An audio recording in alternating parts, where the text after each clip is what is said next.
રાષ્ટ્રપતિ દ્રૌપદી મુર્મુ ગુજરાત પ્રવાસે છે। અલગ અલગ કાર્યક્રમની શરૂઆત થઈ ચૂકી છે। રાષ્ટ્રપતિ દ્રૌપદી મુર્મુ ગુજરાતના પ્રવાસે આવ્યા છે, ત્યારે સોમનાથથી હવાઈ માર્ગે તેઓ સાસણ ગીર પહોંચ્યા છે, જ્યાં તેમનું સ્વાગત કરવામાં આવ્યું હતું। સિંહ સદન ખાતે રાષ્ટ્રપતિ દ્રૌપદી મુર્મુએ ટૂંકું રોકાણ કર્યું હતું।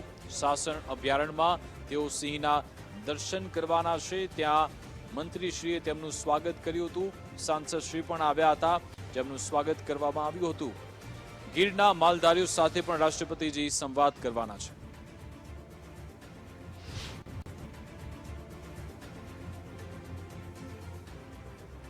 રાષ્ટ્રપતિ દ્રૌપદી મુર્મુ ગુજરાત પ્રવાસે છે, તેમનો ગુજરાત પ્રવાસ શરૂ થઈ ચૂક્યો છે, ત્યારે સાસણ ગીર ખાતે આદિવાસી સમુદાયને પણ તેઓ મળવાના છે। આદિવાસી સમાજના લોકો સાથે વાર્તાલાપ કરશે। 14 મહિલા અને 6 પુરુષો સાથે તેઓ વાર્તાલાપ કરવાના છે। આખું આદિવાસી સમુદાયનું મંડળ, જેમની સાથે રાષ્ટ્રપતિ દ્રૌપદી મુર્મુ સંવાદ કરશે। સિંહ સદન ખાતે લોકોને પ્રવેશ આપવામાં આવનાર છે। આદિવાસી સમાજના લોકોમાં હર્ષની લાગણી છવાઈ છે।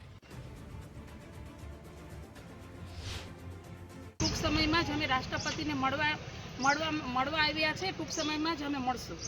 શું મુલાકાત સમયે શું પ્રશ્ન છે કઈ તમારા કે શું કહેશો? નહીં, અમે રાષ્ટ્રપતિ અમને બહુ લાભ આપ્યો છે। અમે ફર્સ્ટ ટાઈમ એમને મળીએ છીએ।